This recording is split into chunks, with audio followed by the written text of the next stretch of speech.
দেশ জুড়ে প্রায় 3 মাস ধরে ভোটের হাওয়া উত্তপ্ত ছিল, কিন্তু ভোট মিটে গিয়েছে, কিন্তু বাংলার আবহাওয়ার পরিবর্তন নেই। একই উত্তাপ, তাপমাত্রার পারদ ক্রমশ চড়ছে। হাওয়া অফিস জানাচ্ছে আবারও তীব্র দাবদাহ, তাপপ্রবাহের সতর্কতা দক্ষিণবঙ্গে। অস্বস্তিকর একটা পরিস্থিতি। সামনে জামাই ষষ্ঠী এবং তার আগে দক্ষিণবঙ্গের বিভিন্ন জেলায় তাপমাত্রার পারদ আরও চড়বে, অস্বস্তি বাড়বে, এমনকি আপেক্ষিক আর্দ্রতাও তার পরিমাণ বাড়ছে। হাওয়া অফিস কি জানাচ্ছে কি পূর্বাভাস? এই অস্বস্তি কতদিন বজায় থাকবে? বর্ষার ইঙ্গিত, পূর্বাভাস কবে? সরাসরি সৌভিক গিরি প্রতিনিধি রয়েছেন। সৌভিক, হাওয়া অফিসের পূর্বাভাস কি? কবে মিলবে স্বস্তি ফের?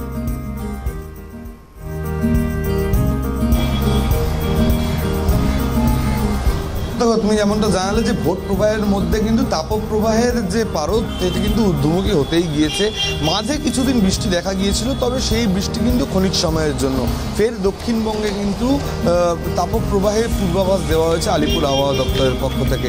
বর্ধমান, পূর্ব বর্ধমান, বাঁকুড়া সহ 7টি জেলাতে কিন্তু তাপপ্রবাহের পূর্বাভাস দেওয়া হয়েছে। তাপমাত্রার পারদ কিন্তু বৃদ্ধি হবে এমনটাই তারা জানিয়ে দিয়েছেন।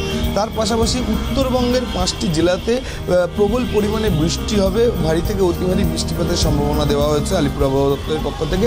তবে কলকাতার যে তাপমাত্রা, কলকাতার তাপমাত্রায় কিন্তু এই যে রবিবার শুরুয় সকাল, সেই রবিবার শুরুয় সকালে সর্বনিম্ন তাপমাত্রা 31 ডিগ্রি সেলসিয়াস এবং সর্বোচ্চ তাপমাত্রা যেতে পারে 37 ডিগ্রি সেলসিয়াস পর্যন্ত।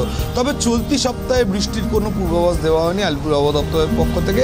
কিন্তু যে তাপপ্রবাহ, সেই তাপপ্রবাহের তাপমাত্রার পারদ কিন্তু বেশ কিছুটা ঊর্ধ্বমুখী হয়েছে বেশ বিগত কয়েকদিন ধরে এই কলকাতা জুড়ে। ফলত এখনো বঙ্গে কবে বৃষ্টির প্রবেশ, বঙ্গে কবে বর্ষার প্রবেশ, তা কিন্তু এখনো স্পষ্টতভাবে কোনো কিছু জানানো হয়নি আলিপুর আবহাওয়া দপ্তর। একেবারে সৌভিক, আপাতভাবে তোমায় ধন্যবাদ জানাই। পরবর্তীতে নজর থাকবে। সঙ্গে ছিলেন সরাসরি সৌভিক গিরি।